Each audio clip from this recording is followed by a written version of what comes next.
Donc, comme le docteur Kissick le dit maintenant, comment fait-on un retour au jeu sécuritaire avec nos athlètes qui ont eu une commotion cérébrale?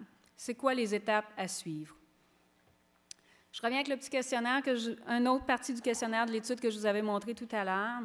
Vrai ou faux? Je vous laisse y répondre. Dans l'étude qui avait été faite encore là auprès des entraîneurs aux États-Unis, seulement 52 % des entraîneurs étaient capables d'identifier correctement, avec le scénario présenté, le vrai ou le faux.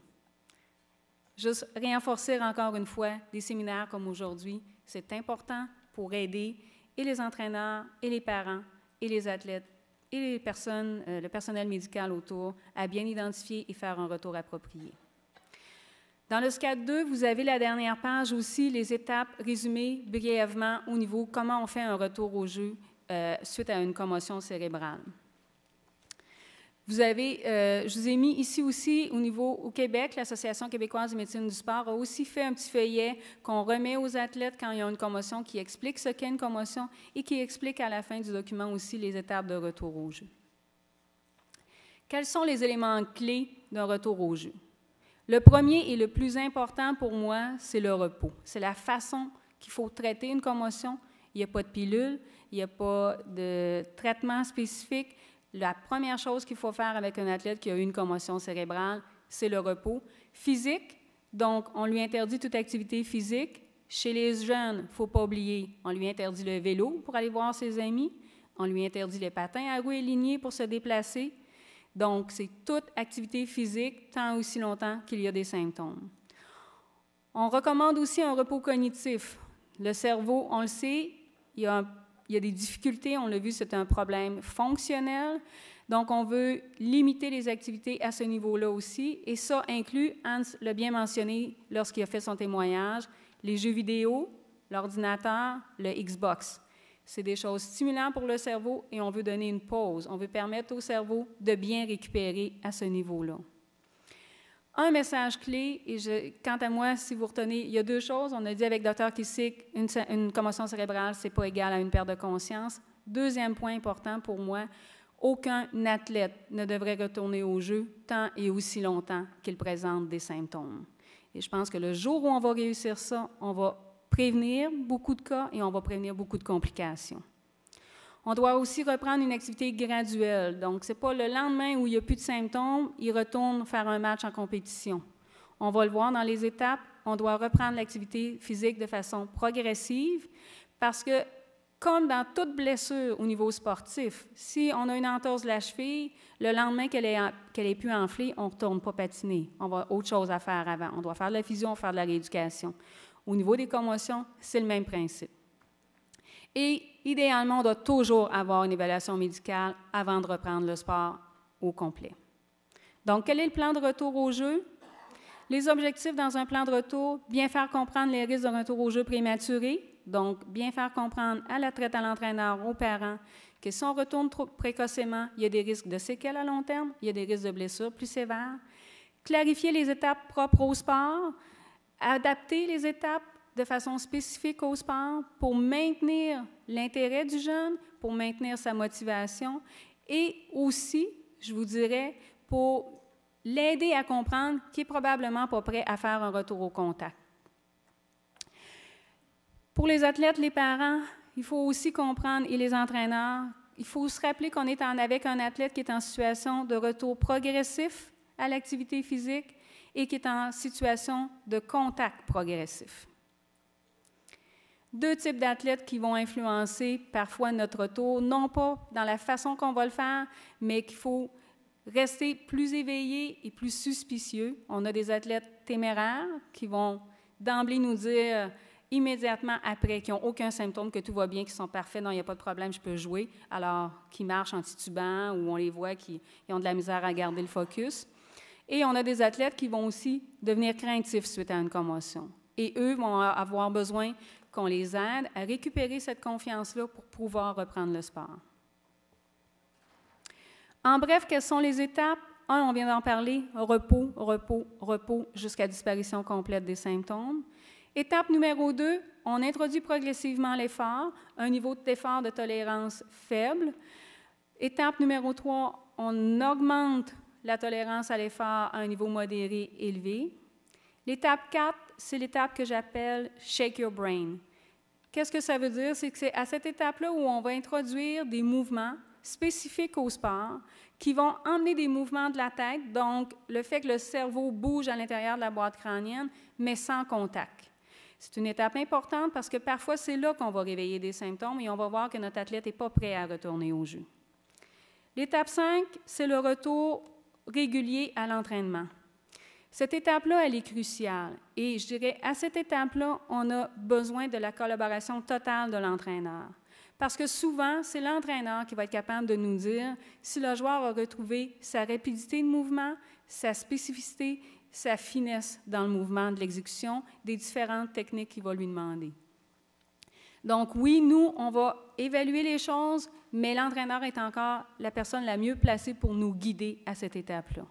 Et on doit toujours avoir un avis médical avant de pouvoir faire l'étape 5. L'étape 6, le retour à la compétition normale. Donc, je vous montre ici les étapes qu'on a développées avec la kinésiologue Chantal Daigle à l'Université de Montréal et les entraîneurs à l'Université de Montréal pour notre équipe de hockey féminine. Donc, l'étape 2, on voit, on a dit, on augmente la tolérance à l'effort, mais de façon légère. Donc, une légère activation. On va d'abord utiliser le vélo, souvent un 20 minutes, qu'on va augmenter d'intensité jusqu'à peu près un 75 % de fréquence cardiaque maximale. On va aussi introduire, juste permettre à l'athlète de reprendre le bâton pour pouvoir jouer avec une rondelle en n'étant pas sur la glace. Il peut mettre ses patins, il peut garder ses protège-lames, donc on a un petit peu d'équilibre, mais juste le plaisir de reprendre le contact avec le hockey et la rondelle. Étape numéro 3, si on peut aller aux vidéos. Donc, je vais vous montrer un petit peu les étapes qu'on fait. Donc, l'étape numéro 3, on a dit un niveau de tolérance un petit peu plus spécifique. On augmente un petit peu l'intensité au niveau du vélo et on commence à ajouter des gestes plus spécifiques par rapport au sport, en introduisant aussi des gestes d'équilibre, parce que, oui, pour patiner, ça prend un bon équilibre.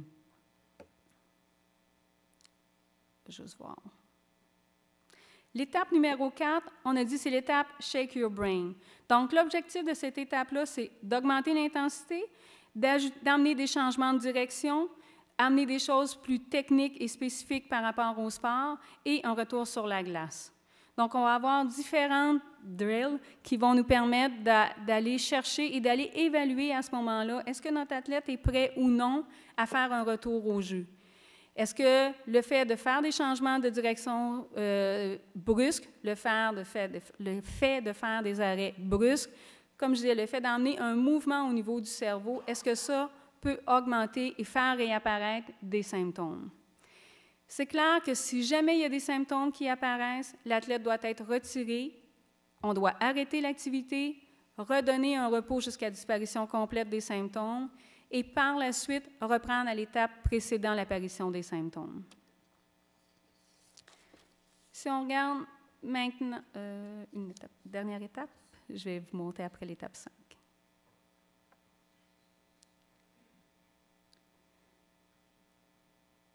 Donc, à l'étape 5, on introduit le contact. Hockey féminin, en théorie, aucun contact. On sait qu'il y en a, mais de façon moins, je dirais, violente, entre guillemets, que chez les garçons. Donc, on va introduire des situations de jeu où il y a des contacts pour voir encore là si oui ou non, on peut revenir au diapo, si oui ou non, on a apparition des symptômes. Ici, je vous décrivais un petit peu ce qu'on a vu au niveau des vidéos.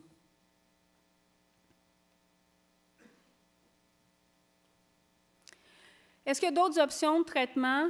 Je vous dirais, dans les situations aiguës, donc quand on a un athlète qui vient d'avoir une commotion dans les premières semaines, non. Je répète, le seul traitement, c'est le repos et le retour progressif.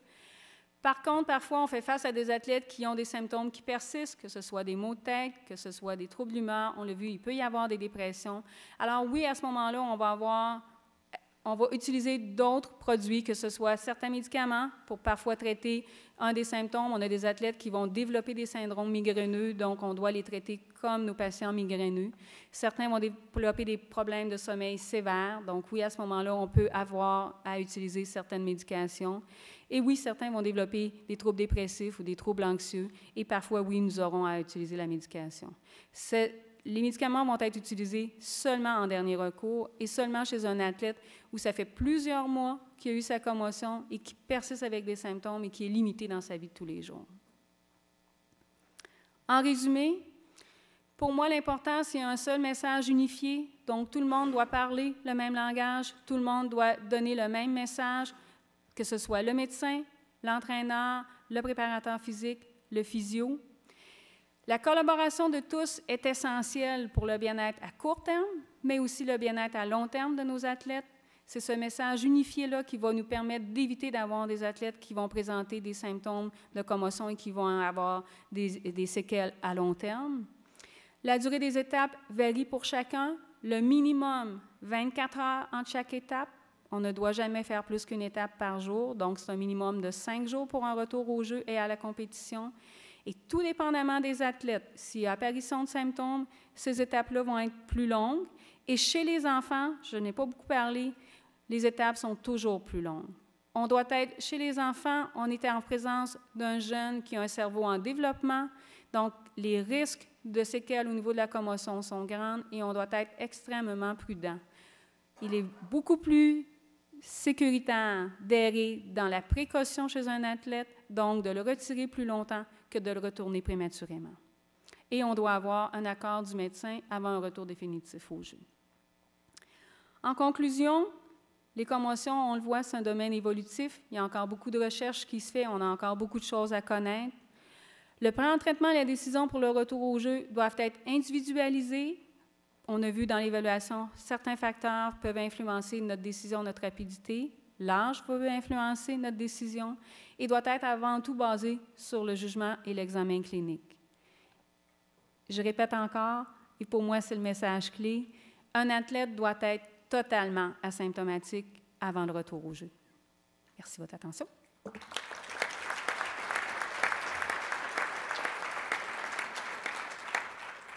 Je redonne la parole à Dr. Kessé.